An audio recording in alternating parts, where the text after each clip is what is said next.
quando nós nos tornamos propriedade de Cristo, nós temos sempre um propósito diante de nós, o de exaltar o nome do Senhor e de servi-lo de alguma forma sempre maravilhosa, porque nós vemos Deus agindo em nós e Deus agindo conosco.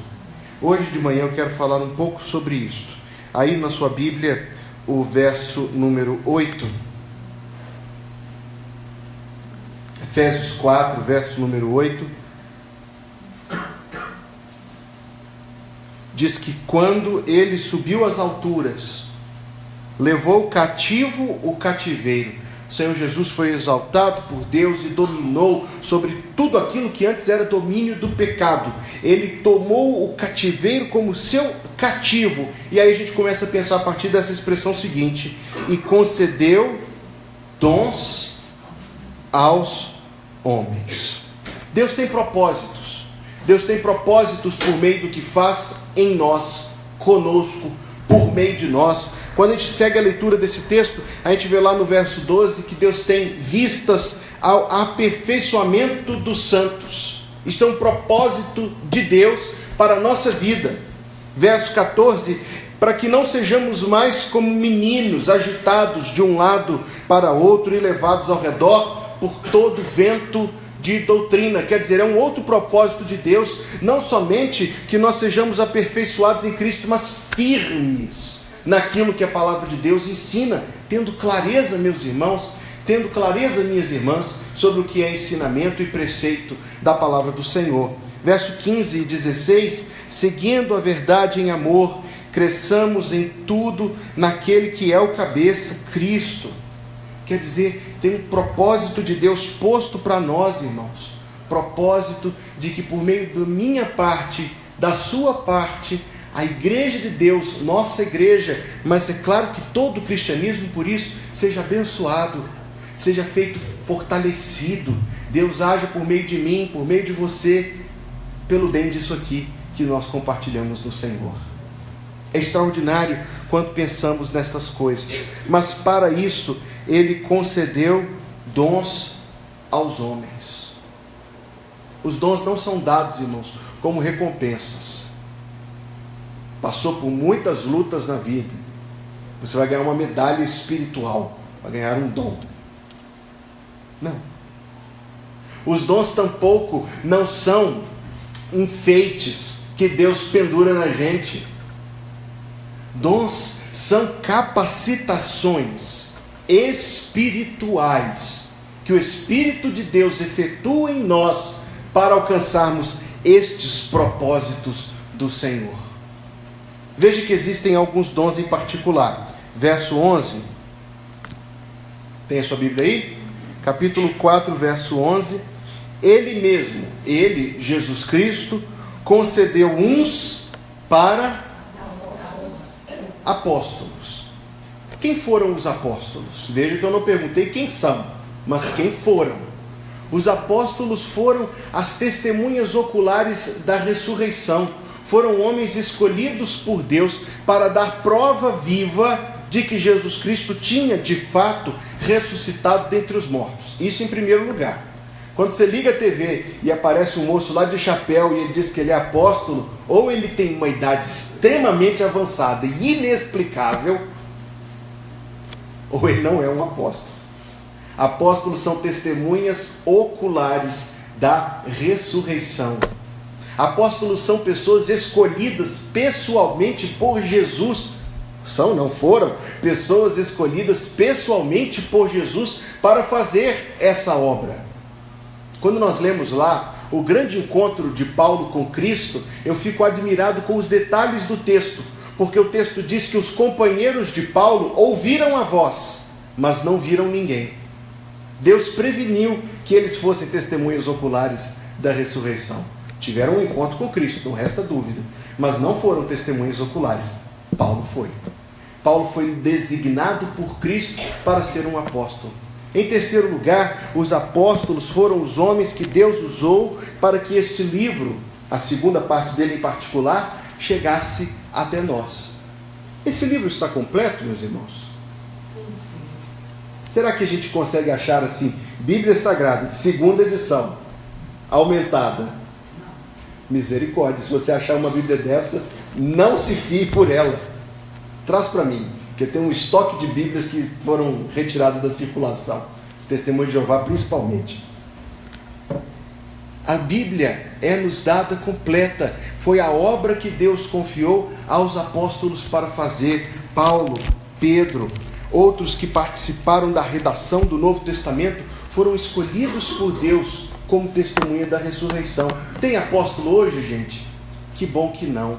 Que bom que não. Porque a tarefa pela qual eles foram designados por Deus, eles cumpriram. Eles cumpriram aquela tarefa. Nós temos tudo o que Deus preservou para nosso ensinamento nas páginas da Bíblia. Igreja Batista não tem papa. Por que não tem papa? Porque nós temos a palavra de Deus. De que mais nós vamos precisar, não é verdade? Veja, o texto prossegue. Ele concedeu uns para apóstolos, outros para profetas. Não no sentido do Antigo Testamento, não no sentido do profeta Isaías, do profeta Jeremias, do profeta Ezequiel, mas há profetas de Deus entre nós. Billy Graham, quem pode dizer que ele não foi um profeta de Deus? Foi usado por Deus em posições únicas para pregar a palavra com unção e firmeza. Outros foram homens designados por Deus ao longo do tempo para dar testemunho da sua palavra. Profetas são homens de Deus que pregam a sua palavra com firmeza, que levam a nós a palavra do Senhor. Bendito seja Deus, irmãos, porque nos dá tais homens. Bendito seja Deus, porque levanta tais homens no meio do povo de Deus pela sua misericórdia. Imagine, eu vinha conversando isso com a Ana Luísa no caminho para cá. Imagine uma sala como esta, um grupo de pessoas como este. O que sai de um grupo de pessoas sentado numa sala? Muitas opiniões diferentes. Talvez durante alguns minutos uma rodinha geral de conversa, umas pequenas rodinhas de conversa, e logo alguém se sente desconfortável com aquilo e sai. Mas imagine o mesmo grupo de pessoas e entra lá uma pessoa que tem capacidade de ensinar alguma coisa. O grupo se torna um espaço de aprendizagem. Alguém que sabe música, pega aquele grupo de pessoas e faz um belo coral. Outro que tem a capacidade de pregar a palavra de Deus, instrui sobre verdades benditas. Irmãos, esse é o papel dessas pessoas. São pessoas que Deus levanta. Não devem se levantar por vaidade, por interesse na posição, na honraria, cobiçosos de estar ali diante das pessoas. A Bíblia diz: ninguém toma isto pelas suas próprias mãos. É dado por Deus. Está em Hebreus 5:4. São pessoas que Deus suscita. Deus as suscita. E nós temos que orar para que Deus continue a suscitar tais pessoas, para que Deus continue a levantar tais pessoas. Jesus Cristo, nosso Senhor, falou: rogai ao Senhor da seara que mande obreiros para a sua seara. Estamos falando nesse texto aqui, irmãos, de dons. Pessoas que Deus chamou para um serviço ministerial ao povo do Senhor. É interessante, vou falar disso daqui a pouco. Outros para profetas, outros para...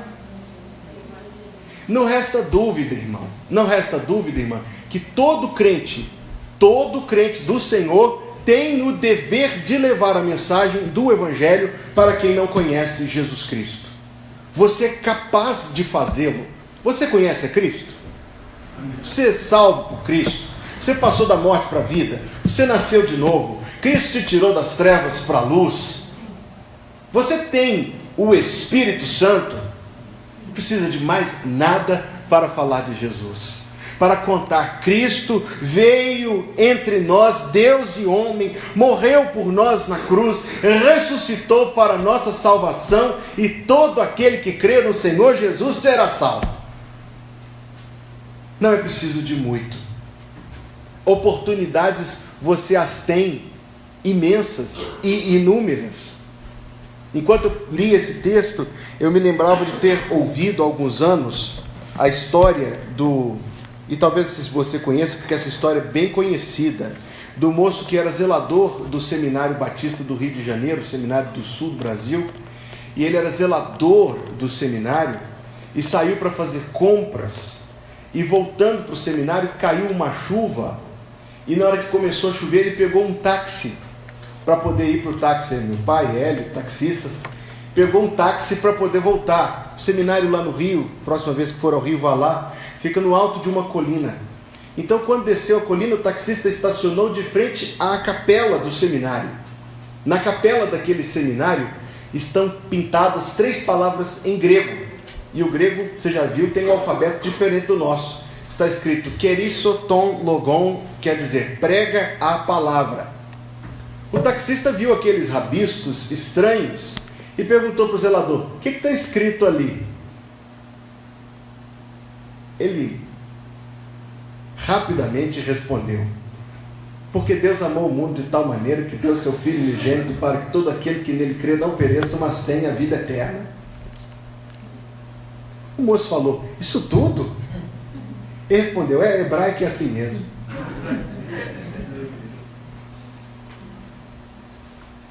Oportunidades de falar de Cristo você as tem muitas. Acredito até que o Espírito Santo nos sensibiliza a percebê-las, mas você tem muitas. Entretanto, Paulo está falando aqui do ministério do evangelista, de alguém que foi chamado por Deus, escolhido por Deus, designado por Deus para esse ministério. É triste notar até que é pouco o número de pessoas que se identificam com esse chamado, sendo que é um chamado específico, ministerial, levar a boa nova do Evangelho a pessoas que não conhecem o Senhor Jesus. E Deus unge, e Deus abençoa, e Deus confirma esse chamado, e Deus o faz frutificar. Estamos falando do serviço ministerial na igreja do Senhor. Ele deu uns para apóstolos, outros para profetas, outros para evangelistas, e outros para pastores e mestres. Não duas coisas em separado. Na apresentação da Bíblia, o pastor é um mestre. Em que sentido? A gente precisa pensar nisso. Em que sentido o pastor é um mestre? Não que o púlpito seja cátedra ou que o templo seja sala de aula, mas que o pastor foi designado por Deus para ensinar às pessoas a verdade bíblica, para ensinar às pessoas o que a palavra de Deus ensina. O pastor é um mestre. Uma mensagem que seja apenas bonita, talvez faça até bem de ouvir, é interessante, a gente dá umas risadinhas, mas ela não produz muito conteúdo na nossa vida, não produz muita firmeza, não produz muita clareza, não produz muito discernimento. A tarefa do púlpito é transformar para você o ensinamento da Bíblia em algo que te produza firmeza, tanto uma firmeza como uma compreensão de Deus, quanto uma firmeza diária, quanto uma firmeza na sua caminhada com Cristo. Esta é a beleza do ministério pastoral, que Deus me tem permitido viver já há quase 5 anos. Quase 5 anos? 4 anos. Isso. Deus já me tem permitido viver há algum tempo. O que é o ministério pastoral? É estar perto de alguém e tentar àquela pessoa, na medida que a gente consegue, mostrar o que a palavra de Deus ensina. Pastor não é chefe, pastor não é patrão. Raramente, ou na verdade nunca, a gente tem que brigar com ninguém. A gente chama as pessoas e mostra: olha, irmão, a palavra de Deus diz isso. Domingo de manhã, domingo à noite, o pastor sobe ao púlpito, abre a Bíblia e fala: olha, irmãos, a palavra de Deus diz isso aqui. O que a palavra de Deus diz? A palavra de Deus diz que o Espírito Santo suscita pessoas para o serviço do povo de Deus no ministério, não como apóstolo, mas como profeta, como evangelista, como pastor mestre. Isso aconteceu, irmãos, no meu coração quase que imediatamente à minha conversão. imediatamente quando eu comecei a me envolver com a igreja, quando eu comecei a conhecer a palavra de Deus, ao mesmo tempo eu senti o Senhor inclinando o meu coração para o ministério pastoral. O pastor Valquimar falou comigo: não vai, não faz. Fez o que o profeta Elias fez com Eliseu, os irmãos se lembram? Elias falou com Eliseu: fica aí, não vai não. Ele disse: eu vou. Fica aí, não vai não, eu vou. A chamada para o ministério não pode ser estimulada por ninguém senão Deus. Não é bom a gente chegar para um rapaz só porque ele é envolvido com a igreja, porque todo crente deve ser envolvido com a igreja, e falar com ele assim: você vai ser pastor. Não é bom fazê-lo. Sabe por quê, irmãos? Porque é algo que tem que ser testificado pelo Espírito Santo no coração da pessoa. Isso é o chamado para o ministério. É claro que esse chamado se confirma por meio das circunstâncias, as oportunidades de pregar, quando a gente vê a nossa mensagem produzir fruto na vida de alguém conhecer a Cristo pela instrumentalidade da nossa pregação, são frutos, não que eu ganhei, absolutamente não. Cristo fez, mas o fez por meio de mim, e isso me alegra, e isso confirma aquele chamado que eu senti tão cedo no meu coração. Senti, mas esse sentimento tem que ser acompanhado pela igreja do Senhor, tem que ser refinado, irmãos, tem que ser refinado. Por que eu estou pregando a toda a congregação sobre isso? Primeiro, irmãos, para que os irmãos orem, para que Deus levante ainda outros homens para o serviço do ministério, e quem sabe no meio de nós isso acontecerá.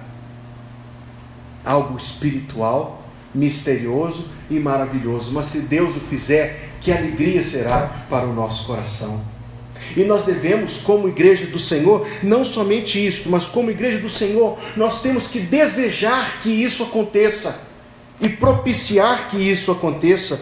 Uma das grandes bênçãos que eu recebi logo que discerni o meu chamado foi a oportunidade de pregar em muitos trabalhos evangelísticos, em congregações, porque quando a gente começa, irmãos, a gente é fraquinho, viu?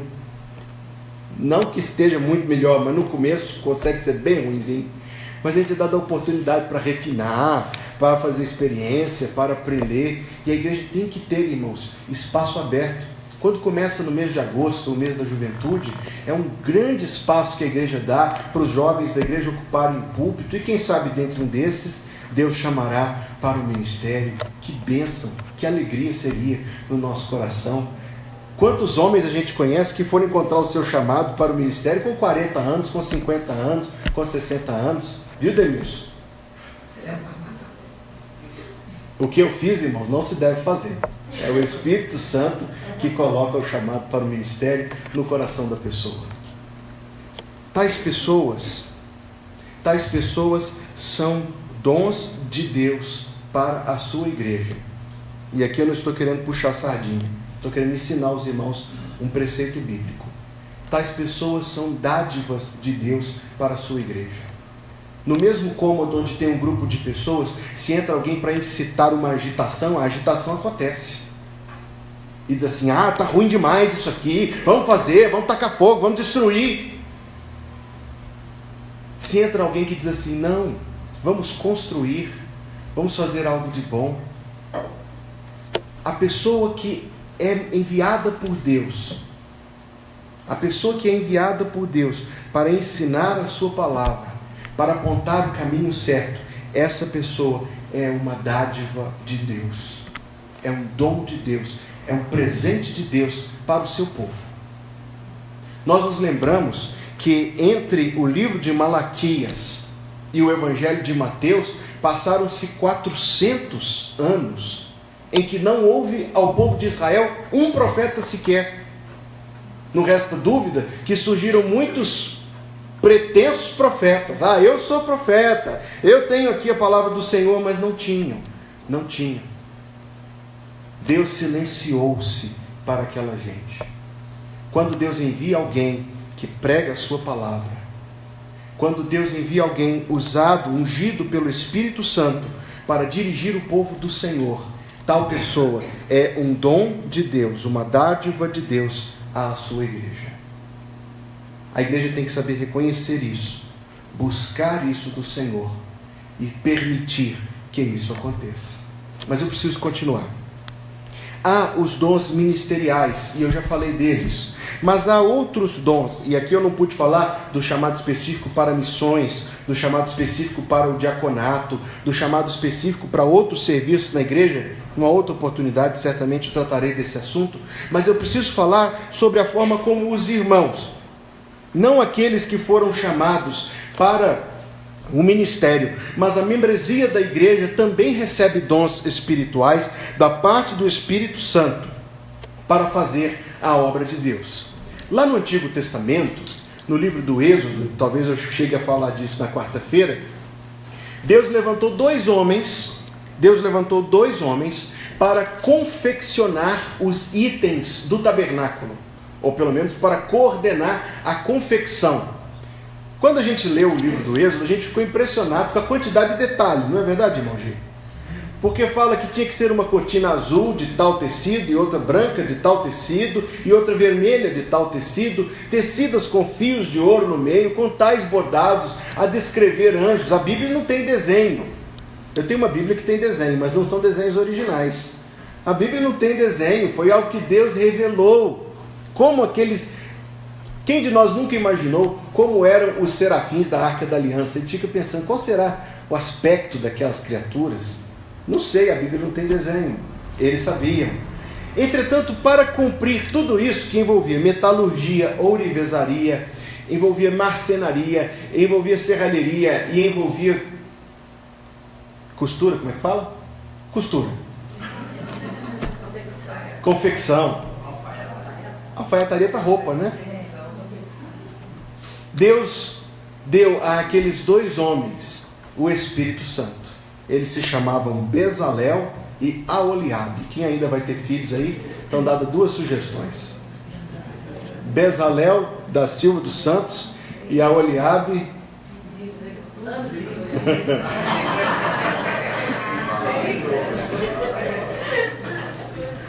Deixa eu retomar meu ponto aqui.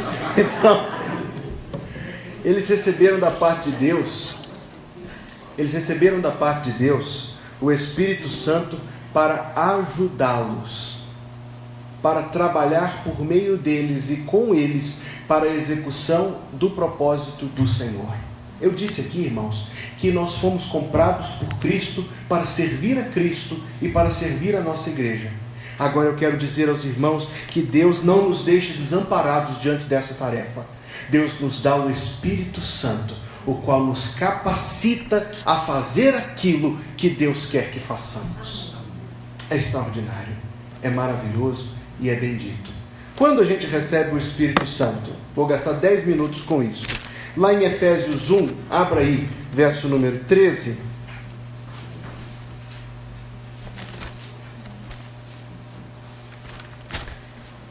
Efésios 1, verso 13, que diz: em quem também vós, depois que ouvistes a palavra da verdade, o evangelho da vossa salvação, tendo em Cristo também crido, quer dizer, você ouve a palavra, crê em Cristo, fostes selados com o Santo Espírito da promessa. Romanos capítulo 8,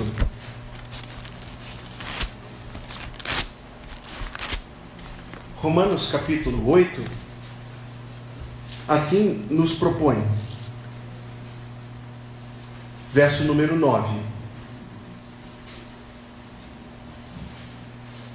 Vós, porém, ele diz, não estáis na carne, mas no Espírito. Capítulo 8, verso 9.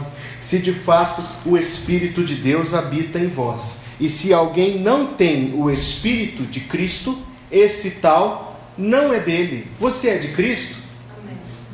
Você só é de Cristo e tem o Espírito Santo. E ninguém que é de Cristo deixa de tê-lo. Veja o mesmo capítulo, verso número 14. Porque todos os que são guiados pelo Espírito de Deus... Todos os que são guiados pelo Espírito de Deus... são filhos de Deus. Você crê em Jesus como seu Salvador? Você é filho de Deus, você é filha de Deus... Você tem o Espírito Santo como guia, como guia da sua vida, como fonte da sua comunhão com Deus, como instruidor que não nos desampara, como consolador que nos dá a segurança das promessas e como fonte de toda a capacitação para servir o Senhor. Veja que eu quero falar agora na carta aos Coríntios, primeira, por favor. Primeira carta aos Coríntios, capítulo 12.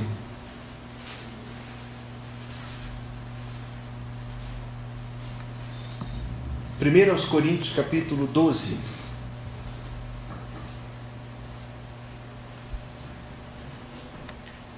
Verso 1 ele diz: a respeito dos dons espirituais, não quero, irmãos, que sejais ignorantes.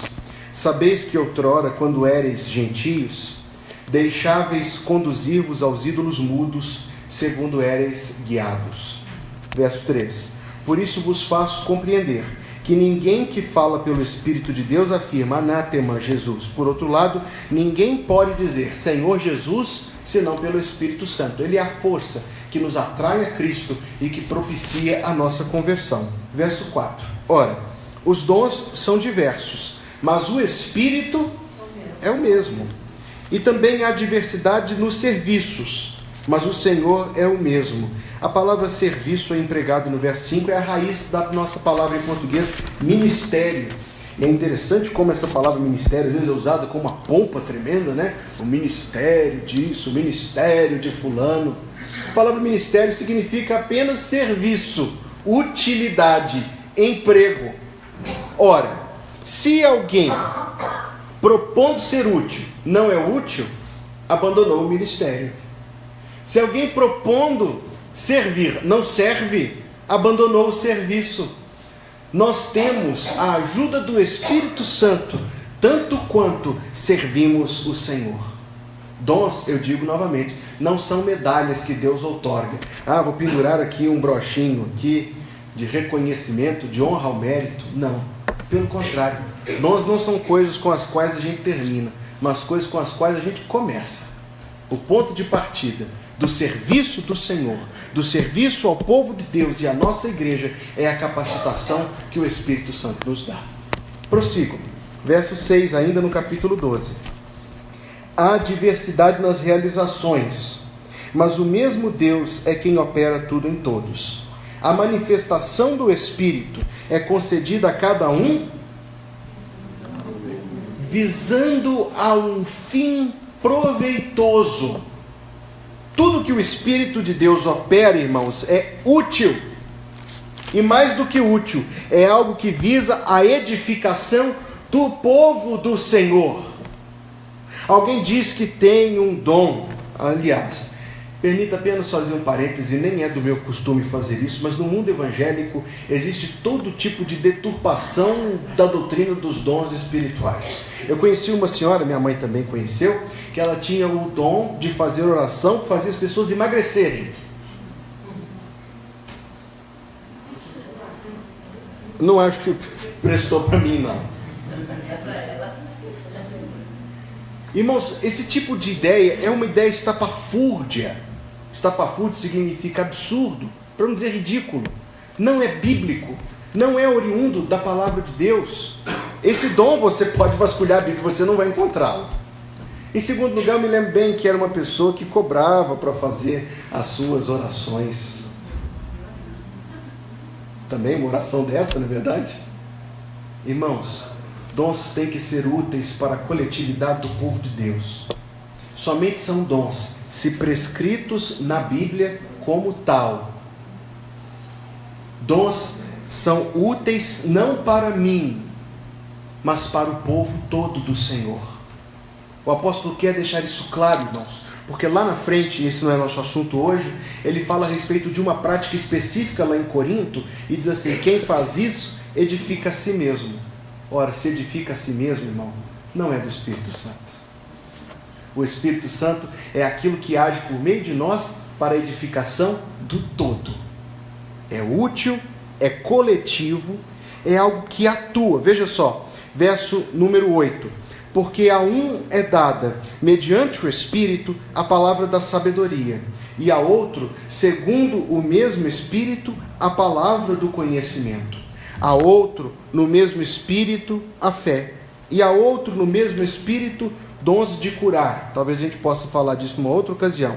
Operações de milagres, profecia, discernimento de espíritos, variedade de línguas e a interpretação das mesmas, mas um só, diz o verso 11, e o mesmo Espírito realiza todas estas coisas, distribuindo-as como lhe apraz a cada um individualmente. Nós temos que reconhecer, irmãos, que precisamos da ajuda do Senhor para servir o Senhor, para servir a nossa igreja. Nós temos que reconhecer, como Jesus ensinou, que sem mim, ele disse, nada podeis fazer.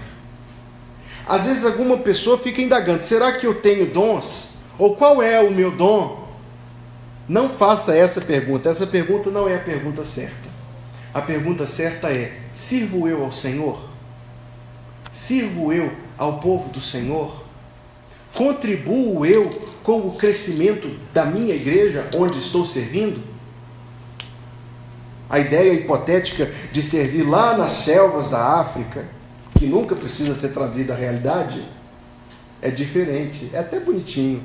Serviço é no dia a dia da nossa igreja, em que nós mostramos que servimos. Alguém pode muito bem servir lá nas selvas africanas, mas não será sem ter começado a servir primeiro na sua igreja local. A pergunta não é assim, qual dom eu tenho, ou será que eu tenho dons, mas assim, sirvo eu ao Senhor, sirvo eu o povo do Senhor, tenho eu contribuído como Deus desejaria que eu contribuísse com a minha igreja? Talvez mais profundamente a pessoa se perguntar, sou eu chamado para o Senhor? Sou eu chamado pelo Senhor para o ministério? Deus tem atuado por meio da minha vida? Volte lá em Efésios 4, por favor.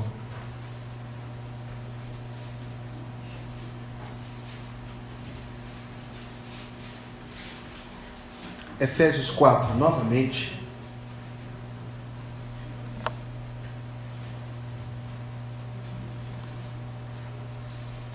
Veja que os objetivos de Deus são estes. E a sua pergunta não deve ser, será que eu tenho o dom de profetizar? Ou será que eu tenho o dom da administração, que está lá em Romanos 12, mas pergunte a si mesmo, perante Deus, se a sua vida cristã tem contribuído para, verso 12, o aperfeiçoamento dos santos, para o desempenho do serviço de Deus, se a sua vida tem contribuído para a edificação do corpo de Cristo. Pergunte a si mesmo se você tem fortalecido aquele irmão ou irmã mais fraco na fé, para que todos cheguemos à unidade da fé. Se você tem instruído a alguém no conhecimento de Cristo, para que todos cheguemos ao pleno conhecimento do Filho de Deus. Você tem encorajado alguém, orado por alguém, tem sido uma boa presença, uma boa companhia, porque ele fala da perfeita varonilidade, firmeza espiritual, à medida da estatura da plenitude de Cristo. Essa é a pergunta a fazer. Pergunte se a sua vida cristã, se a sua leitura bíblica, se a sua caminhada com Cristo tem contribuído para que esta sua igreja seja mais forte na palavra de Deus, como está no verso 14. Dons espetaculares, irmãos. Desses talvez nós não precisemos, mas precisamos sim de crentes que busquem a cada dia maior firmeza na palavra do Senhor. Evento, imagine na sua mente a palavra evento, E-V-E-N-T-O. Agora separe o primeiro evento é vento. Evento é vento. Diariamente caminhar com Cristo, estar presente ao lado da sua igreja, isto sim dá ocasião para que o Espírito Santo atue por meio de nós e dispense graça na nossa vida. Seguindo a verdade, verso 15, em amor, cresçamos. Não está escrito cresça eu e cresça você. Cresçamos nós em tudo, naquele que é o cabeça, Cristo, de quem todo o corpo, bem ajustado e consolidado pelo auxílio de toda a junta. Destaco a expressão seguinte no verso 16: segundo a justa cooperação de cada parte. Aquele crente e aquela crente que, sendo parte da igreja, pouco contribui ou nada contribui, o texto diz, pratica injustiça. Justo é que todos sirvam juntos ao Senhor. A justa cooperação de cada parte efetua o seu próprio aumento para a edificação de si mesmo em amor. Irmãos, alguém levanta e diz: eu tenho tal dom espiritual. Vemos isso na vida diária, particular e da igreja. Muitas vezes, gente graduadíssima não serve tanto quanto os pequeninos. Aí Jesus disse aquele dia na sua oração: graças te dou, ó Pai, porque ocultaste estas coisas aos sábios e entendidos e as revelaste a quem? Aos pequeninos. Sim, ó Pai, porque assim foi do teu agrado. Para concluir, lembra-se você de Moisés quando se encontrou com Deus em Êxodo capítulo 3. Deus entregou para Moisés uma tarefa horrenda. E eu digo horrenda sem reserva de palavras. Talvez Moisés imaginasse quão tremendo e quão desafiador era aquilo que estava perante ele. Ele disse primeiro para o Senhor: Senhor, quem sou eu para ir lá, Senhor? E Deus disse: eu serei com você. Depois Moisés disse assim: Senhor, mas eu tenho que... E Deus disse: Moisés, quem fez a boca do homem? Aí por fim Moisés revelou sua verdadeira objeção: Senhor, envia quem o Senhor quiser enviar, mas não envia a mim. Irmãos, é normal sentirmos dificuldade e até desafiados diante do serviço, mas não é normal não querermos servir. Quando Moisés disse a Deus assim: Senhor, envia outra, eu não. Aí Deus deu uma nele. Digo isto, irmãos, concluindo a minha mensagem, para que possa haver em nossa igreja todos os dons do Espírito Santo. Todos eles, toda a capacitação, toda a ajuda, todo o sustento. E haverá, quanto mais e mais dedicadamente nós servirmos o Senhor nosso Deus. Que o Senhor disponha o nosso coração com resolução. Que o Senhor disponha o nosso coração com ânimo e com sinceridade no desejo de servir. Vamos cantar esta oração. Dá-me tua visão, Senhor. A visão de Deus certamente nos moverá no serviço cristão.